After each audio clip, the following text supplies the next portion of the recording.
Assalamualaikum warahmatullahi wabarakatuh. كيف حالكم؟ لعلكم في صحة والسلامة.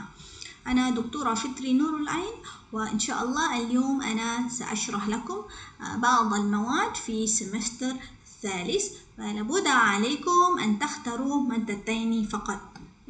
قبل ذلك أستأذن أن أشرح باللغة المالايوية حتى أنتم تفهموا أكثر إن شاء الله. Jadi pelajar semester 3 kali ini ditawarkan beberapa subjek baharu. Dan subjek-subjek ini adalah subjek yang perlu dipilih oleh pelajar merangkumi kursus wajib dan juga kursus elektif. Jika kamu lihat di bahagian bawah, saya ada terangkan pelajar perlu memilih salah satu daripada dua kursus wajib yang kita tawarkan. Yang pertama BAE 508 iaitu Presentation Skill Maharat Taqdim bil Lugha Arabiyah طبعا. Thumma mada yang kedua atau kursus yang kedua adalah BAP 509 iaitu Strategic Storytelling. Jadi pelajar semester 3 perlu memilih salah satu daripada kursus wajib ini. Baik. Yang kedua, pelajar perlu memilih satu daripada kursus elektif. Cuba lihat di sebelah kanan. Kursus elektif yang pertama, pelajar boleh memilih RET 400 iaitu Introduction to Retailing, pengenalan kepada peruncitan.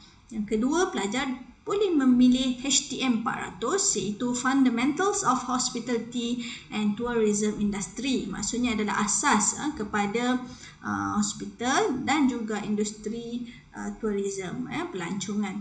Jadi sebelum memilih, mari saya terangkan apakah perincian bagi kursus-kursus ini. Saya akan bermula dengan penerangan daripada kursus BAE 508 Presentation Skill dalam Bahasa Arab. Di subjek ini ditawarkan untuk Part 3 semester 3. Baik, di akhir kursus ini pelajar dijangka dapat menggunakan bahasa Arab untuk melakukan presentation atau pembentangan secara lisan. Yang kedua, pelajar boleh membentangkan secara kreatif dengan penyusutan idea yang jelas dan bagus. Yang ketiga, di akhir kursus ini pelajar juga dijangka dapat bijak memilih materi atau bahan-bahan yang sesuai. Begitu juga bahan informasi boleh disusun dengan betul ketika membentangkan secara lisan. Jadi ini adalah outcome ataupun jangkaan pencapaian pelajar di akhir kursus. Baik.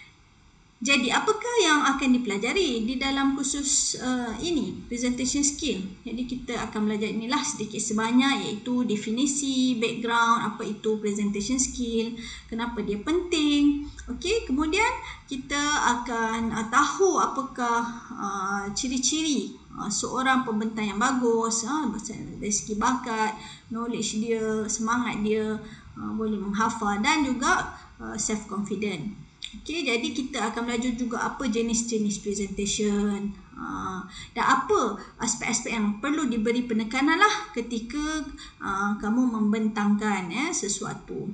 Okey, macam mana nak berhenti, macam mana nak menyebut, macam mana bilakah perlu mengulang balik beberapa perkataan, body language. Ini dia. Okey, baik. Dan seterusnya pelajar akan diterangkanlah cara untuk menyediakan bahan presentation yang betul dari segi opening dia. Okey, macam mana nak gunakan chart ke diagram ke, kalau ada peta minda macam mana, okey, penulisan dia, teks dia, okey. Ini teks, image, okey, dan juga apa software yang sesuai.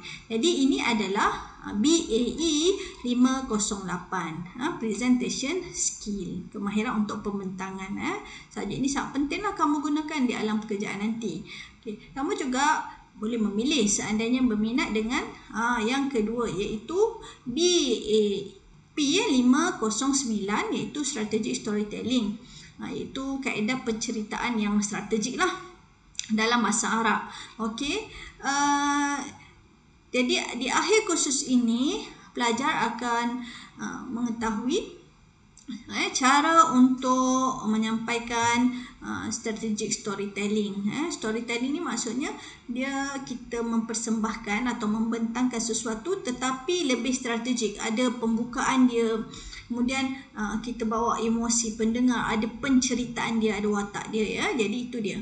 Jadi pelajar akan tahu apa konsep dan teknik lah. Kemudian yang kedua, pelajar akan mengetahui apakah etika dan profesional. Nilai-nilai profesional yang penting ketika kita menggunakan strategic storytelling ya. Baik, yang terakhir adalah apakah dia efektif persuasion dan influencing skill lah untuk meyakinkan penonton yang mendengar. Jadi apa yang akan dipelajari?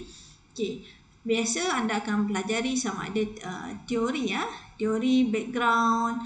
Okay, apa itu storytelling? Okay, anda boleh cuba melayari website, cuba tulis atau Google strategic storytelling.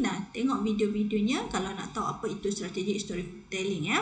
Jadi anda akan belajar juga apa strategic storytelling untuk bisnes dan marketing, okay, untuk promotion sebagainya.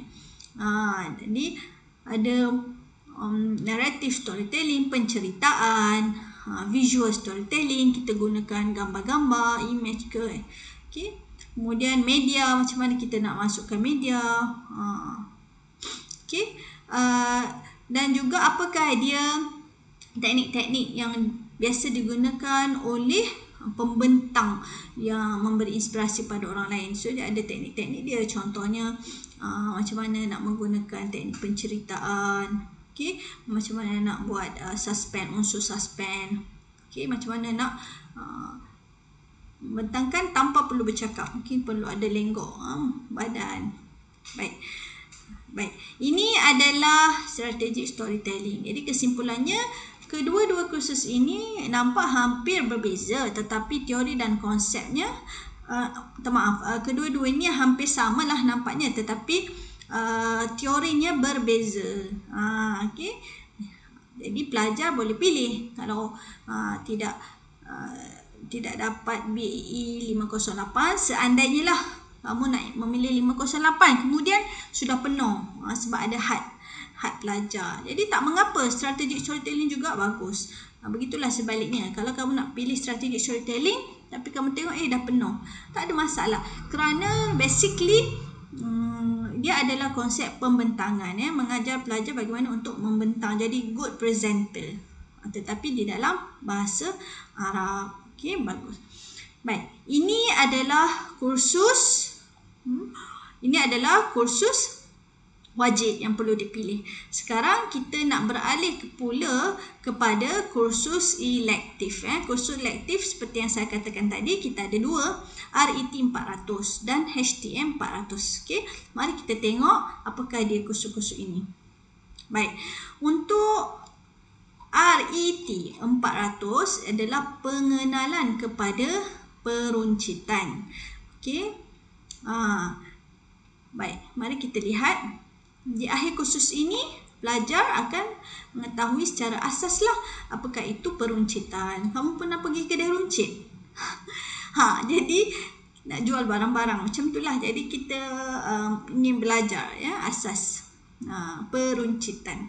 Okey, yang kedua, pelajar di akhir sesi nanti dah boleh demonstrate, menunjukkan apakah itu kepentingan, apa itu konsep dan prinsipal, mabadik dalam peruncitan.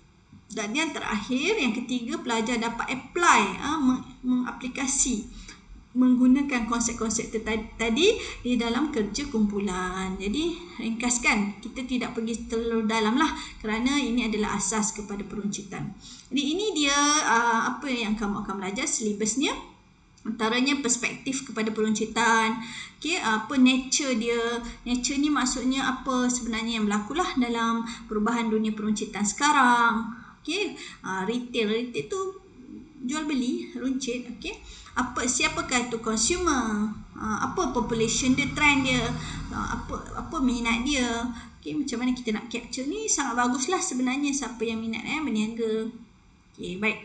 Seterusnya, evaluating the competition. Macam mana kita nak menilai apakah dia persaingan di dalam peruncikan. Jadi dan apakah perubahan-perubahan yang akan datang, apa evolusi. Okey. Kemudian akan ada channel, behavior, maksudnya macam mana seseorang itu cenderung untuk kepada sesuatu perkara atau suatu barang. Okey, etika dia macam nak letakkan harga, pricing, macam nak buat promotion. Okey. Lepas tu macam mana nak pilih market yang betul, sasaran pelanggan yang betul. Ni market lah, target market ya. Dan merchandise ni maksudnya barang. Macam mana kita nak jaga barang-barang, jenis barang-barang, barang apa yang kita sesuai untuk jual. Baik. Dan macam mana untuk penyimpanan barang. Okey, ini pilihan pertama ya. RET 400. Ini fakulti bisnes lah. Yang kedua, kita tawarkan kepada pelajar daripada fakulti hotel dan pelancongan, iaitu subjek HTM 400. Subjek ini adalah Fundamental of Hospitality and Tourism Industry, asas industri hospitality dan juga pelancongan. Jadi, apakah yang akan student pelajari di akhir kursus ini? Pelajar akan mengetahui apakah dia perkembangan dan kepelbagaian serta challenge, tahadiat dalam industri hospital ni secara global lah, bukan di Malaysia saja ya, secara global. Kemudian baru kita pergi pada specifically di Malaysia. Baik, yang kedua kita akan tengok bagaimana major challenge, apa itu cabaran dalam industri hospital dan pelancongan ini melalui aspek komunikasi. Jadi apa cabaran komunikasi dalam kita mengendalikan industri tersebut? Okey. Baik, yang ketiga, pelajar boleh menganalisis lah apa faktor-faktor perkembangan dan apa trend terkini yang memberi kesan lah kepada kedua-dua industri tersebut pada masa sekarang dan akan datang. Baik, silibusnya pelajar akan ada satu overview lah. Okey, pengetahuan atau general untuk awam berkaitan dengan skop-skop hospitality. Okey, apa peluang-peluang di dalam industri ini. Kemudian travel and tourism, apa kaitannya? Macam mana boleh ada kaitan hospitality dengan travel dan tourism? Apa kesannya hospitality dan juga tourism dan travel, pelancongan? Baik, kemudian accommodation ni dan food service accommodation. Okey, contohnya restoran, hotel, macam mana pemilikan restoran. Kemudian kita tengok macam mana nak menguruskan meeting, okey, convention, theme park dan sebagainya. Dan yang paling penting ada safety, security, environment. Okey. Pelajar juga akan belajar globalization and the future of hospitality. Okey. Secara demografi dia dan secara socio-economic trend. Okay. Kemudian ada juga teknologi untuk innovation. Okay, jelas. Jadi kesimpulannya, pelajar ada dua pilihan lah untuk kursus elektif. Sama ada memilih HTM 400, asas industri hospital dan pelancongan. Kursus yang sangat menarik, bidang yang bagus dan memang kita gunakanlah untuk bahasa Arab. Sebab orang Arab banyak kan datang ke Malaysia. Jadi kita kalau nak kerja sebagai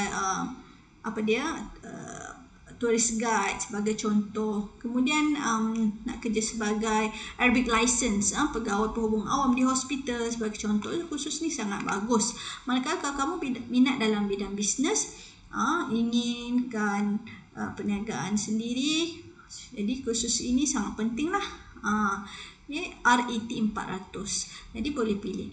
Namun saya nak ingatkan kepada pelajar semua, seandainya kursus yang kamu pilih itu sudah penuh, jadi jangan sedih kerana keempat-empat kursus yang kita tawarkan pada pelajar semua mempunyai kesan dan impak yang sangat bagus kepada pelajar dan juga kepada kerjaya pada masa akan datang. Jadi saya akan hadkan satu kelas sama ada antara 20 ke 22 orang sahaja.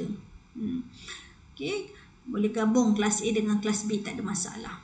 Baik, jadi jelas tak sesi penerangan ini?